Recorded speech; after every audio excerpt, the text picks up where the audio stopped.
Cumprimento a todos os meus irmãos com a paz de Jesus. Seja bem-vindo a esta live do dia 29 de outubro.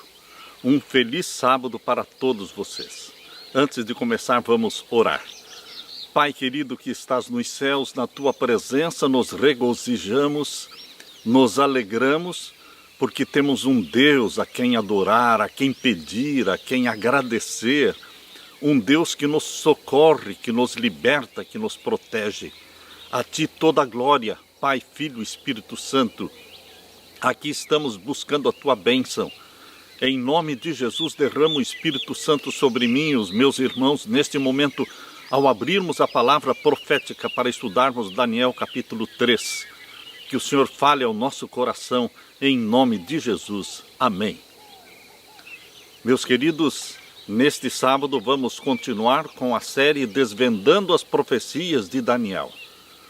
Hoje nós vamos estudar com vocês o capítulo 3 de Daniel. Abra sua Bíblia em Daniel, capítulo 3. Aqui nós vamos ver mais uma mensagem de Deus para os últimos dias. As profecias de Daniel têm o foco voltado para os últimos dias. Portanto, Deus tem mensagens especiais para você e para mim, aqui neste capítulo 3. Um capítulo profético. Daniel capítulo 3 está falando das chamas, da fé e de um decreto de morte. Daniel capítulo 3 está falando do mistério do 666. Existe um mistério no 666 de Apocalipse 13. Para entendermos este mistério, temos que entender a profecia de Daniel capítulo 3. É daqui, de Daniel capítulo 3, que nós temos a compreensão verdadeira deste mistério 666. O que significa isso? De onde veio? Queridos, no capítulo 1 de Daniel foi demonstrado que Deus é a fonte da sabedoria, porque Deus deu inteligência e sabedoria para Daniel e os seus 3 companheiros. O temor do Senhor é o princípio da sabedoria. Salmo 111, verso 10. Em Daniel capítulo 2, Deus provou que só Ele conhece o fim desde o princípio. Só Ele conhece o futuro. Por isso a palavra de Deus diz que anuncio o fim desde o princípio e desde a antiguidade as coisas que ainda não sucederam. Isto está em Isaías capítulo 46 e o verso 10. Queridos, agora no capítulo 3 de Daniel, Deus se revela como o único que pode salvar, que pode nos livrar da fornalha de fogo ardente, o único digno de adoração, porque só a Ele, o Criador dos céus e da terra, devemos adorar. O capítulo 2 e 3 de Daniel estão intimamente relacionados. Por quê? O capítulo 2 fala de uma estátua e o capítulo 3 também fala de uma estátua. O capítulo 2 fala de uma estátua composta de vários e diferentes metais, ouro, prata, bronze e ferro. Mas o capítulo 3 está falando de uma estátua todinha de ouro, queridos. O capítulo 3 fala de uma estátua todinha de ouro que foi levantada em desafio ao Deus do céu. No capítulo 2, o rei Nabucodonosor reconheceu humildemente o poder do Deus de Israel. Se converteu ao Deus de Israel. Aparentemente ele se converteu no capítulo 2, reconhecendo que o Deus de Israel é o único Deus verdadeiro.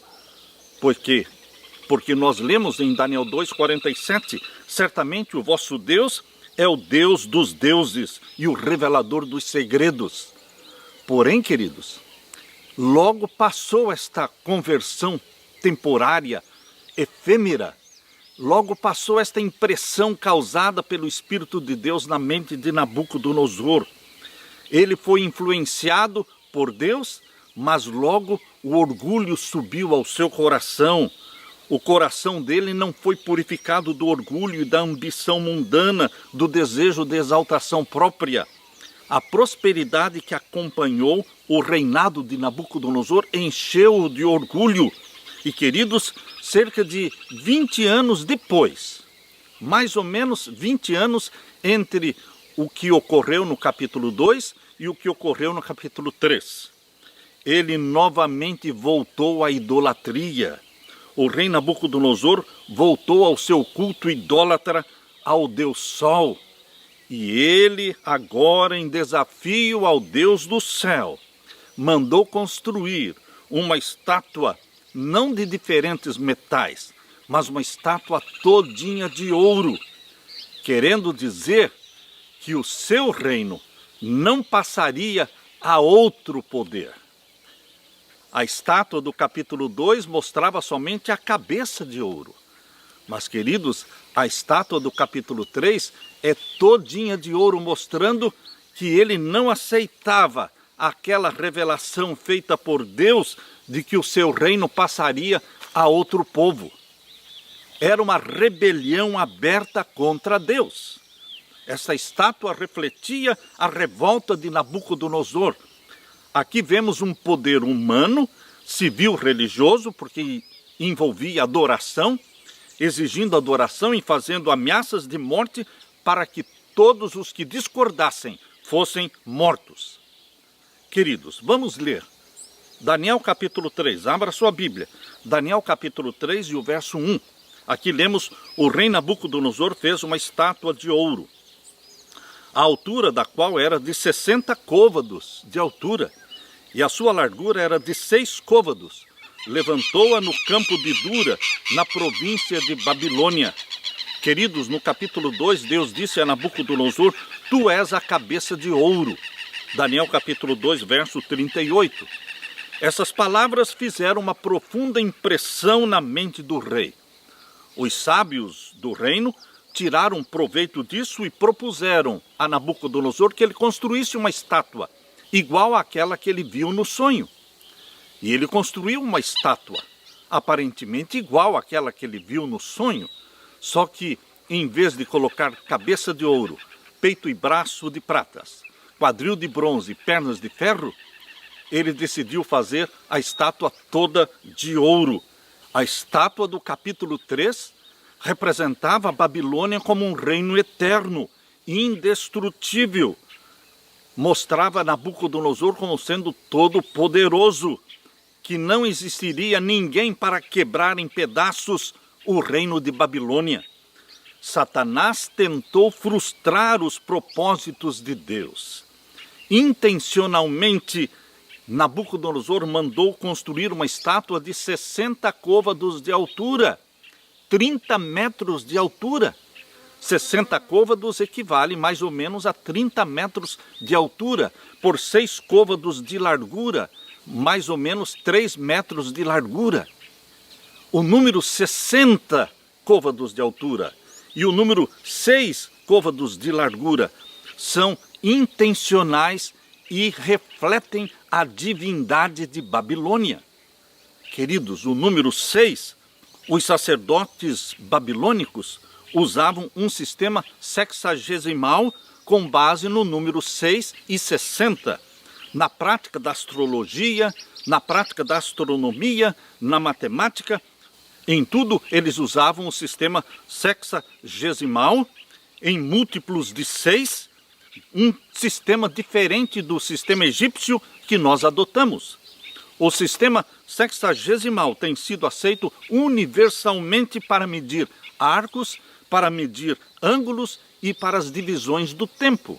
Por exemplo, o ano lunar tem 360 dias, são 12 meses de 30 dias. Cada hora tem 60 minutos e cada minuto tem 60 segundos. O zero, por exemplo, é um 360 graus. É um círculo de 360 graus que simboliza a divindade.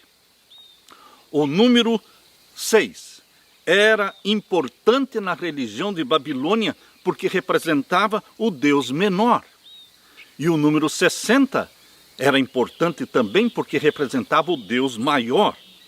E o número 600 representava todo o panteão, todos os deuses reunidos. Representava a totalidade dos deuses ou espíritos do mundo inferior. Nós temos então aqui o número 6, unidade. Nós temos o 60, que é o 6 dezena, o 6 unidade, o 60, que é o 6 dezena, e temos o 600, que é o 6 centena. Unidade, dezena e centena. 6, 6 e 6. Coincidindo 666. O mesmo número que aparece lá em Apocalipse capítulo 13. Queridos, as profecias de Daniel e de Apocalipse, elas se completam. Para podermos entender Apocalipse, temos que entender Daniel. O ouro, o material do qual foi feita a estátua, era um símbolo do poder civil. E o número usado na altura e na largura da estátua representava o poder religioso, o número 6 e o número 60. A astrologia, lá em Babilônia, ela dividiu o céu estrelado em 36 constelações, cujos números foram arranjados num quadrado e usados como um selo, ou um amuleto do sol, pelos sacerdotes pagãos devotos do sol. O nome do amuleto era Sigila Solis, ou selo do sol. Esses amuletos continham todos os números de 1 a 36 e eram feitos usualmente de ouro, visto ser o amarelo, a cor do sol.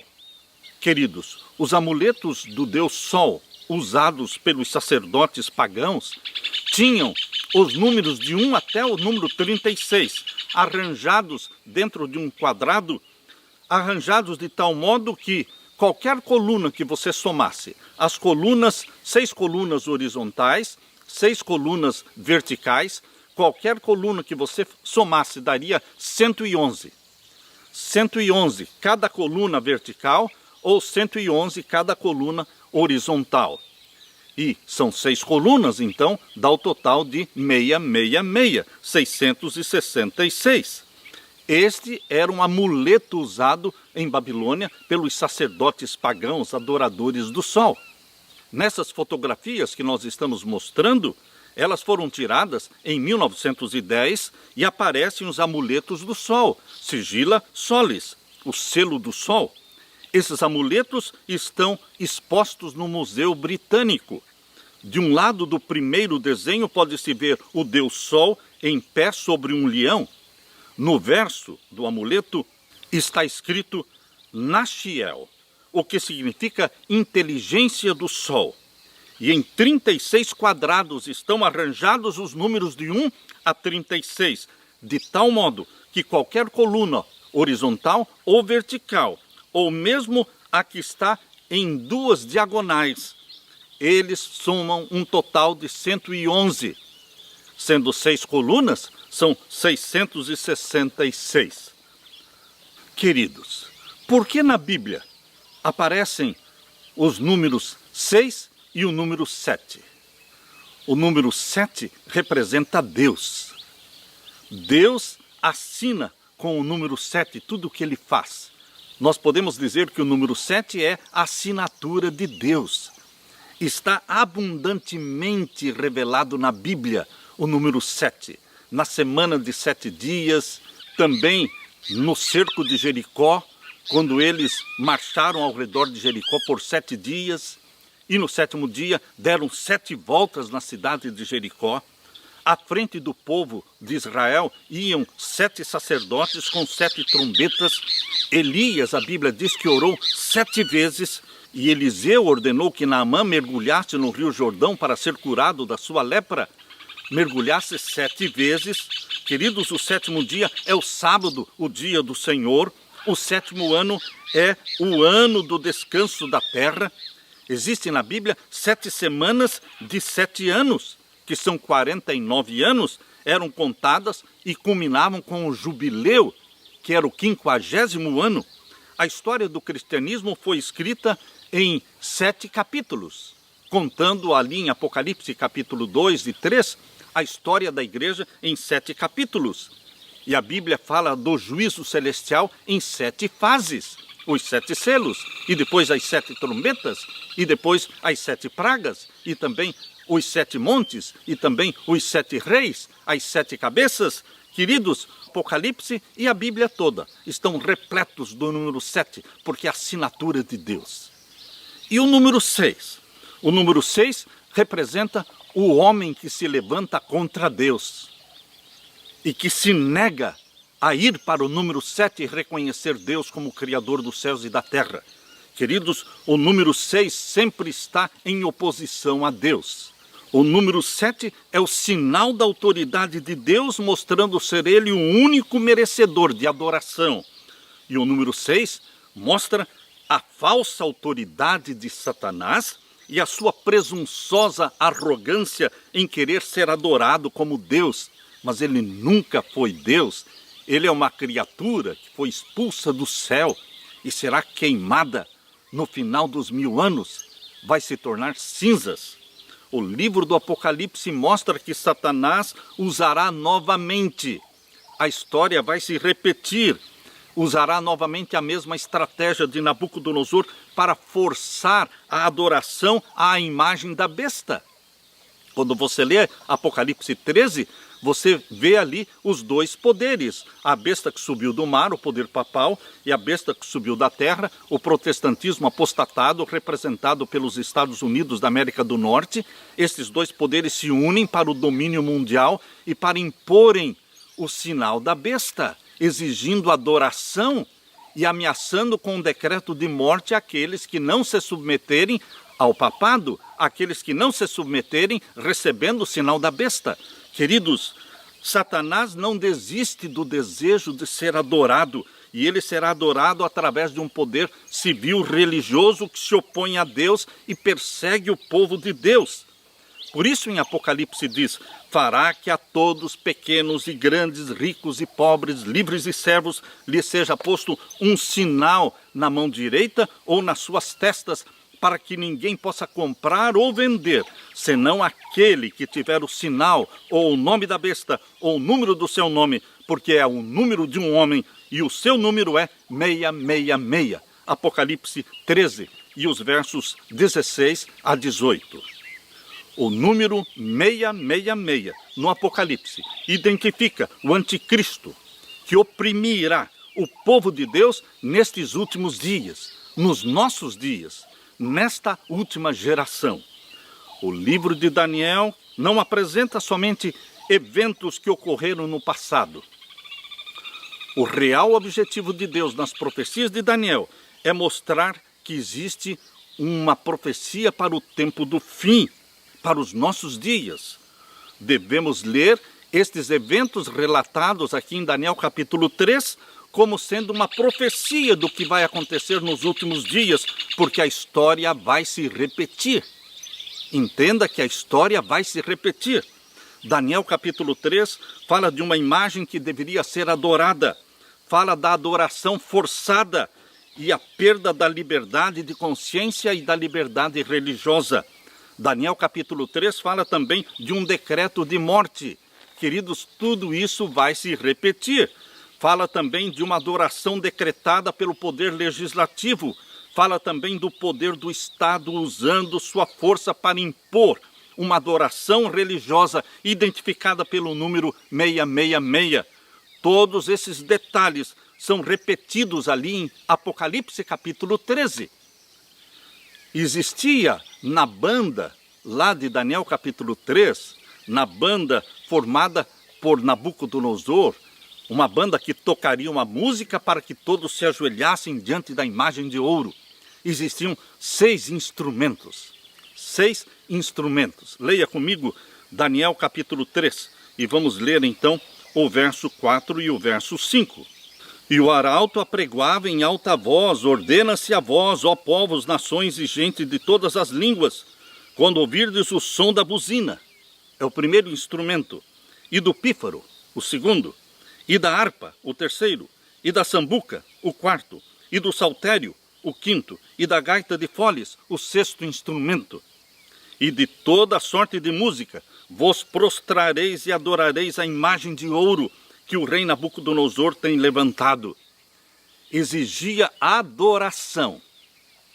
Agora no tempo do fim, em Apocalipse 13, eles também exigem adoração. Apocalipse 13, verso 8 diz: e adoraram-na todos os que habitam na terra. Queridos, Satanás, através do poder papal, quer ser adorado. Quer que todos os reis e poderosos da terra se ajoelhem diante dele, reconhecendo-o como Deus. Por isso, Apocalipse 13, verso 8 diz, abra sua Bíblia, Apocalipse capítulo 13 e o verso 8. Aqui nós lemos: e adoraram-na todos os que habitam sobre a terra. O que está em jogo aqui é a adoração. Você vai adorar o Deus, Criador dos céus e da terra, o Deus de Abraão, de Isaque e de Jacó, o Deus que escreveu os 10 mandamentos, o Deus que estabeleceu o 7º dia, o santo sábado, como dia santo, ou você vai adorar o poder papal, que escreveu outros 10 mandamentos que estão no catecismo romano, o poder papal que manda guardar o domingo no lugar do sábado. A quem você vai adorar, meu querido irmão, minha querida irmã? Deus exige adoração a Ele porque Ele é Deus, imortal, existente por si mesmo, eterno e incriado. Mas, queridos, o poder papal se levantou na terra exigindo adoração porque ele representa o dragão. É o dragão que quer ser adorado. Só que ele está usando o papado como um representante. Queridos, aqui diz que todos vão se ajoelhar. Capítulo 13, verso 8, e adoraram-na todos os que habitam sobre a terra. Isto significa todos os povos, todos os grandes, todas as pessoas, todas as igrejas vão adorar este poder que se levanta aqui em Apocalipse 13 como sendo a besta que subiu do mar, exigindo adoração. Mas Deus tem um remanescente fiel, Deus tem um povo fiel, que não vai dobrar os seus joelhos diante de Baal, não vai adorar o sol, não vai santificar o primeiro dia da semana, porque eles são os santos do Altíssimo.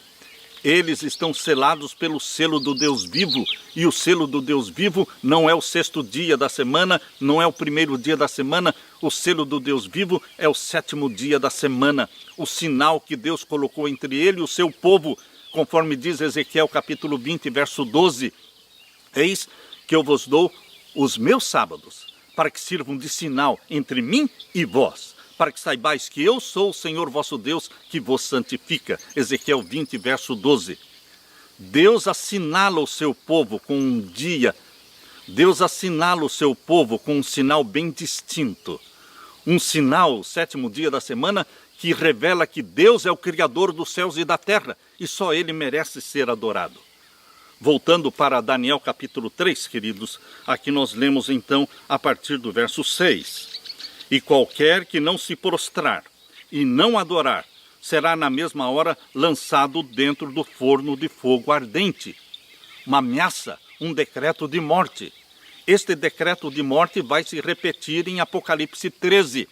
Qualquer pessoa que não aceitar o sinal da besta, qualquer pessoa que não se submeter à besta que subiu do mar e à besta que subiu da terra, e aceitar o primeiro dia da semana como um dia santo, ela não vai poder comprar, não vai poder vender, e vai ser aprovado um decreto de morte contra os desobedientes dos mandamentos papais. Os que são obedientes aos mandamentos de Deus serão perseguidos. A história vai se repetir.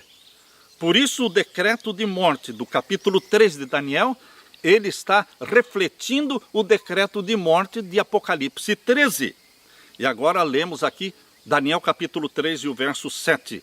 Portanto, no mesmo instante em que todos os povos ouviram o som da buzina, do pífaro, da harpa, da sambuca, do saltério e de toda sorte de música, se prostraram todos os povos, nações e línguas e adoraram a estátua de ouro que o rei Nabucodonosor tinha levantado. Todos adoraram a estátua de ouro, com 60 côvados de altura, com 6 côvados de largura. Mas, queridos, 3 jovens hebreus que adoravam o Deus Criador dos céus e da terra, eles não se dobraram diante da estátua de ouro. Eram poucos. O remanescente de Deus sempre foi pouco, no passado e no presente e no futuro. O remanescente de Deus sempre é pouco. É um pequeno grupo de filhos e filhas sinceros de Deus, que não se dobram diante de nenhum poder humano que desobedece a Deus, que impõe e exige adoração. E aqui diz o capítulo 3 de Daniel, verso 8. Ora, no mesmo instante se chegaram alguns homens caldeus e acusaram os judeus. Acusação. Nós seremos acusados porque obedecemos os mandamentos de Deus também.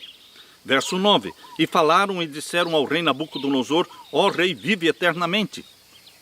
Tu, ó rei, fizeste um decreto pelo qual o homem que ouvisse o som da buzina, do pífaro, da harpa, da sambuca, do saltério e da gaita de foles e de toda sorte de música se prostraria e adoraria a estátua de ouro. E qualquer que se não prostrasse e adorasse seria lançado dentro do forno de fogo ardente. Há uns homens judeus que tu constituíste sobre os negócios da província de Babilônia, Sadraque, Mesaque e Abednego. Estes homens, ó rei, não fizeram caso de ti, a teus deuses não servem, nem a estátua de ouro que levantaste e adoraram. Queridos, estão vendo a acusação aqui? Aqui no verso 12, Daniel 3,12. Há uns homens judeus. Assim também, neste tempo do fim, eles vão dizer: existem aí alguns homens e mulheres, existe aí um povinho, eles se negam a obedecer os mandamentos papais, eles se negam a receber o sinal da besta, eles se negam a adorar o poder papal que se levanta na terra em domínio mundial, esse domínio mundial que se chama Nova Ordem Mundial. Queridos, a história vai se repetir. Eles vão perseguir os que obedecem os mandamentos de Deus. E aqui diz o capítulo 3 e o verso 13. Então Nabucodonosor, com ira e furor, mandou chamar Sadraque, Mesaque e Abednego, e trouxeram a estes homens perante o rei. E falou Nabucodonosor e lhes disse: é de propósito, ó Sadraque, Mesaque e Abednego, que vós não servis aos meus deuses, nem adorais a estátua de ouro que levantei? É de propósito? Verso 15. Agora, pois, se estáis prontos, quando ouvirdes o som da buzina, do pífaro, da guitarra, da harpa, do saltério, da gaita de foles, e de toda sorte de música, para vos prostrardes e adorardes a estátua que fiz, bom é. Mas se a não adorardes, sereis lançados na mesma hora dentro do forno de fogo ardente. E quem é o Deus que vos poderá livrar das minhas mãos? Eis aqui o desafio de Nabucodonosor, que no capítulo 2 se humilhou diante do Deus Criador dos céus e da terra. Agora no capítulo 3, ele se rebela contra Deus. E ele faz esta pergunta rebelde: e quem é o Deus que vos poderá livrar das minhas mãos? Queridos, quem é o Deus que vai proteger você e a mim, agora no tempo do fim? Quando for aprovado o decreto dominical, anulando a lei de Deus na face da terra. Quem vai proteger você? É o mesmo Deus que protegeu os 3 jovens hebreus dentro da fornalha de fogo ardente. Quando eles foram lançados na fornalha de fogo ardente, foram lançados 3. Mas o rei Nabucodonosor olhou para dentro da fornalha e viu 4 lá dentro. Existia um 4º ser dentro da fornalha de fogo ardente, e o 4º era o Filho de Deus. Jesus Cristo estava no meio do fogo com os 3 jovens, protegendo-os. Queridos, Deus não nos desampara, Deus não nos abandona, Deus não se ausenta, Ele está perto de você. A distância de uma curta oração, a distância entre você e Deus é a distância de uma curta oração, porque você clama em nome de Jesus e Ele está aí ao seu lado para confortar, para proteger e para salvar.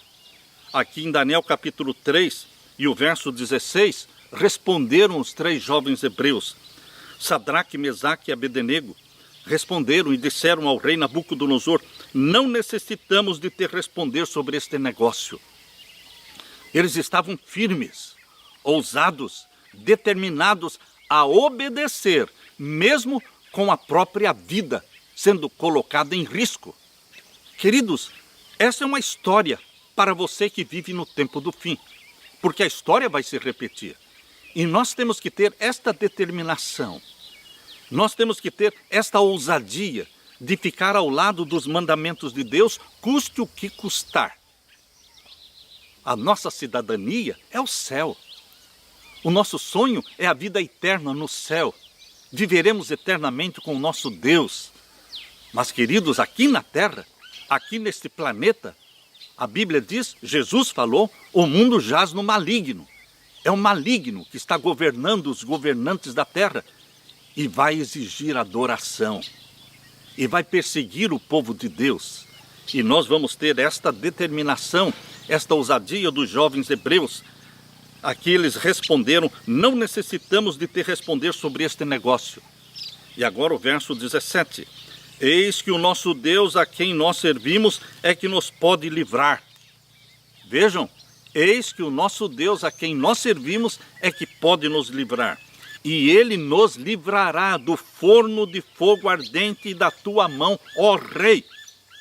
E agora vejam o verso 18. E se não, se Deus não nos livrar, se Ele permitir que a gente morra lá dentro do fogo, se Deus permitir que nós morramos lá dentro do fogo, vejam o verso 18. E se não, fica sabendo, ó rei, que não serviremos aos teus deuses, nem adoraremos a estátua de ouro que levantaste. Determinação e firmeza. E agora o verso 19. Então Nabucodonosor se encheu de furor e mudou o aspecto do seu semblante contra Sadraque, Mesaque e Abednego. Falou e ordenou que o forno se aquecesse 7 vezes mais do que se costumava aquecer. E ordenou aos homens mais fortes que estavam no seu exército que atassem a Sadraque, Mesaque e Abednego para os lançarem no forno de fogo ardente. Verso 21. Então aqueles homens foram atados com as suas capas, seus calções e seus chapéus e seus vestidos e foram lançados dentro do forno de fogo ardente. Foram jogados lá dentro. Queridos, os filhos de Deus, eles são fiéis, firmes. Por isso existem mártires. Mártires que não temem a fogueira. Mártires que foram exilados. Mártires que foram assassinados. Sempre existiram mártires. Aqui nós lemos no verso 22. E porque a palavra do rei apertava e o forno estava sobremaneira quente, a chama do fogo matou aqueles homens que levantaram a Sadraque, Mesaque e Abednego. Os soldados que jogaram Sadraque, Mesaque e Abednego dentro do forno de fogo ardente, eles morreram. Tão quente estava o forno. Verso 23. E estes 3 homens, Sadraque, Mesaque e Abednego, caíram atados dentro do forno de fogo ardente. Então o rei Nabucodonosor, verso 24. Então o rei Nabucodonosor se espantou e se levantou depressa e falou e disse aos seus capitães: não lançamos nós 3 homens atados dentro do fogo? Responderam e disseram ao rei: é verdade, ó rei. Verso 25, respondeu e disse: eu, porém, vejo 4 homens soltos que andam passeando dentro do fogo e nada há de lesão neles. E o aspecto do quarto é semelhante ao Filho dos deuses. Era Jesus Cristo, o Jesus Cristo que sempre esteve com o seu povo. Jesus Cristo que está com você, meu querido irmão, está comigo. Ele não nos abandona. Esteve com João lá na ilha de Patmos. Esteve com João quando foi lançado dentro de um caldeirão de óleo fervendo. Queridos, Jesus Cristo é um Deus presente. Ele deu a vida por você. Ele ressuscitou por você. Ele subiu ao céu. E Ele prometeu voltar para nos buscar e nos resgatar. Ele voltará. Ele está contando para você a história do que vai se repetir agora no tempo do fim. Agora leia Daniel capítulo 3 e o verso 26. Então se chegou Nabucodonosor à porta do forno de fogo ardente, falou e disse: Sadraque, Mesaque e Abednego, servos do Deus Altíssimo, saí e vinde. Então Sadraque, Mesaque e Abednego saíram do meio do fogo. Verso 27. E ajuntaram-se os sátrapas, os prefeitos, os presidentes, os capitães do rei, contemplando estes homens, e viram que o fogo não tinha tido poder algum sobre os seus corpos. O fogo não tem poder sobre aqueles que estão amparados e protegidos pelo Deus do céu, o Criador dos céus e da terra. Nem um só cabelo da sua cabeça se tinha queimado. Aleluia! Nem as suas capas se mudaram, nem cheiro de fogo tinha passado sobre eles. Verso 28. Falou Nabucodonosor e disse: Bendito seja o Deus de Sadraque, Mesaque e Abednego, que enviou o seu anjo e livrou os seus servos que confiaram nele, pois não quiseram cumprir a palavra do rei, preferindo entregar os seus corpos para que não servissem nem adorassem algum outro Deus, senão o seu Deus. Agora o rei Nabucodonosor se humilha diante de Deus e reconhece o Deus de Israel como o Santo de Israel, o único Deus verdadeiro. Queridos, Deus vai usar você e a mim, o remanescente fiel, para exaltar o seu nome na terra. O nome de Deus será exaltado na terra, usando os 144 mil, usando a grande multidão de salvos vivos, os conversos da hora undécima. Deus usará estes filhos e filhas para exaltar o seu nome e glorificar o seu nome na terra. Assim como estes 3 jovens foram os instrumentos de Deus para exaltar Deus como o único Deus verdadeiro, o Deus de Abraão, de Isaque e de Jacó. Deus quer usar você também e a mim, agora nesta última geração, meu querido irmão. Agora nós lemos em Daniel capítulo 3 e o verso 29. Por mim, pois, é feito um decreto pelo qual todo o povo, nação e língua, que disser blasfêmia contra o Deus de Sadraque, Mesaque e Abednego, seja despedaçado, e as suas casas sejam feitas um monturo, porquanto não há outro Deus que possa livrar como este. Então o rei fez prosperar a Sadraque, Mesaque e Abednego na província de Babilônia. Queridos, esta história que aconteceu em Daniel 3 é uma história profética do que vai acontecer agora no tempo do fim. Novamente um poder se levantará na terra exigindo adoração. Novamente um decreto dominical será aprovado no mundo todo. Novamente, queridos, o decreto de morte também será aprovado contra aqueles que se negarem a guardar e santificar o primeiro dia da semana. Queridos, Deus tem na terra um povo fiel. Você está sendo chamado para fazer parte deste povo fiel de Deus. Este povo de Deus é revelado em Apocalipse capítulo 14, verso 12. Abra sua Bíblia, Apocalipse capítulo 14 e o verso 12. Aqui está o fiel remanescente de Deus, descrito aqui em Apocalipse 14, verso 12. Aqui está a paciência dos santos. Aqui estão os que guardam os mandamentos de Deus. Aqui estão os que guardam os mandamentos de Deus. São os 10 mandamentos escritos pelo dedo de Deus em tábuas de pedra, lá no Monte Sinai. O Espírito Santo grava estes 10 mandamentos no seu coração, meu querido irmão. O Espírito Santo não vai gravar no seu coração os mandamentos papais, mas os mandamentos de Deus. E estas são as características do povo remanescente de Deus dos últimos dias.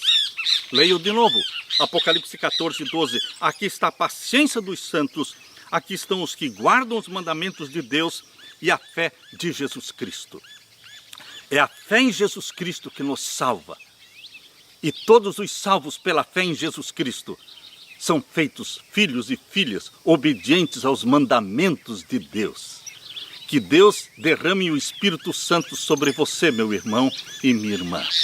Que você seja revestido de poder, de ousadia. A ousadia dos jovens hebreus seja também a nossa ousadia, a nossa determinação. Custe o que custar, vamos permanecer firmes, em pé, na presença dos homens, na presença do mundo inteiro. Nós só nos curvamos, nós só adoramos o Deus, Criador dos céus e da terra. Deus derrame sobre você o Espírito Santo e dê para você esta firmeza, esta determinação. Que Deus faça de você e de mim instrumentos dele na terra, para a honra e glória do nome de Deus. Que você seja um filho fiel, uma filha fiel, revestidos do Espírito Santo, cheios desta esperança, esperando e anunciando e apressando a breve volta de Jesus Cristo. Deus derrame o Espírito Santo sobre você e te dê a bênção, e te dê a paz que só Jesus pode dar. Esta é a minha oração. Amém.